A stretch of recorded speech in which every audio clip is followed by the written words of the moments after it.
In the world of Euphoria, Nate Jacobs stands as one of the most complex and troubling characters. A young man whose view of women is not just damaged but systematically organized. To understand Nate is to understand the rigid, painful blueprint he has constructed in his mind, a framework that splits women into two opposing categories, the Madonnas and the whores. This isn't just casual misogyny, it is a survival mechanism, a direct product of the toxic masculinity and hidden chaos he learned from his father. Nate's entire relational world orbits this split, and the three women who most clearly define these poles are Maddy Perez, Jules Vaughn, and Cassie Howard. For Nate, Maddy is the Madonna, the trophy girlfriend, the woman he can present to the world. Their relationship, from the outside, looks like a high school power couple fantasy. Maddy is beautiful, confident, and fierce, and in Nate's mind, she belongs to him as a symbol of his own success and control.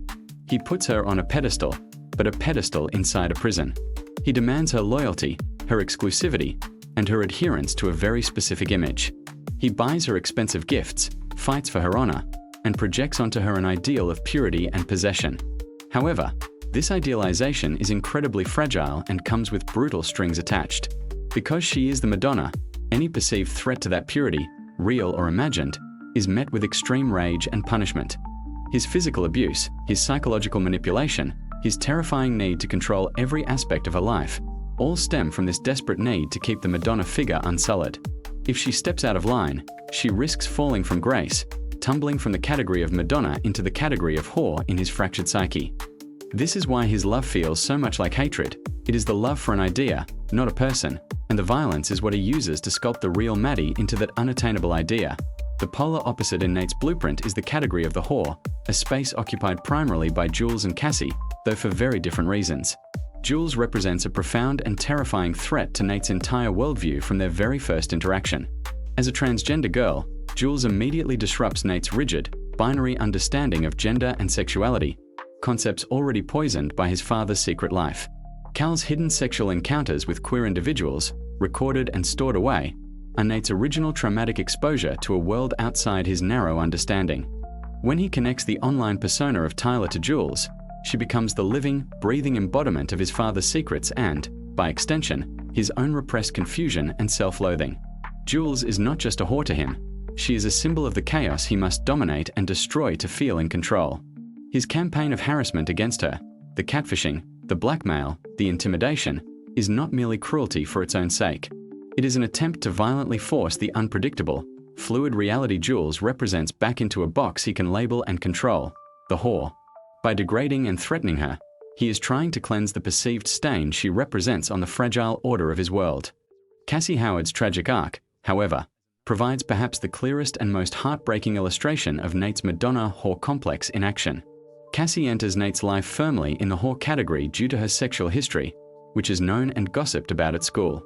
In Nate's blueprint, this makes her inherently less valuable, an object for secret use but never public respect. Their secret relationship in the second season is the ultimate expression of this. He exploits her deep insecurities and desperate need for love, manipulating her into a hidden, physically intense affair.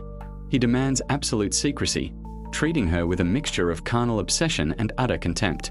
She is his shameful secret, the whore he uses while still trying to win back his Madonna, Maddy. The most telling moment is when he explicitly lays out his blueprint to her, coldly stating that Maddy is wife material while Cassie is not, directly translating the Madonna-whore dichotomy into brutal, simple language. Cassie, in her longing to be loved, tries desperately to climb out of the whore box and become a Madonna for him, changing her appearance to look like Maddy, offering him unwavering devotion. But in Nate's system, this is an impossible transition. Once a woman is categorized as a whore, she can never become a Madonna. The system would collapse. He discards her cruelly because her very presence as someone who knows his secrets and challenges his categories is a threat. She is a constant reminder of his own hypocrisy and the failure of his own rules. Ultimately, Nate Jacobs' blueprint is a failed and tragic architecture, built on the crumbling foundation of his father's lies. Cal Jacobs, who preached a traditional, masculine ideal to his sons while living a secret, repressed life, taught Nate that sexuality is about power, domination, and compartmentalization. Women are not whole people with autonomy. They are objects to be sorted based on their utility to the male ego.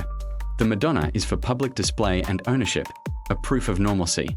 The whore is for private release and the projection of self-hatred. What makes Nate's story so disturbing is the mechanical precision with which he applies this broken logic. He is not simply an angry young man, he is an administrator of a cruel internal system. His violence, both physical and emotional, is the enforcement arm of this system. When Maddy shows independence, she is punished to pull her back onto the pedestal. When Jules exists freely, she is persecuted for existing outside the categories. When Cassie seeks real love, she is crushed for daring to believe the categories could change.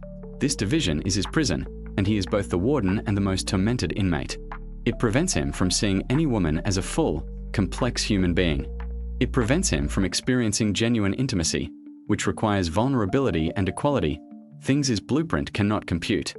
Every relationship he has is a transaction of power. His pursuit of Maddy after their breakups is not about love for her, but about reclaiming his prized possession. His obsession with Jules is not desire, but a need to conquer the symbol of his own destabilization. His use of Cassie is the purest expression of seeing a woman as merely a vessel for his own needs. In the end, Nate's blueprint for women is a detailed map of his own damage.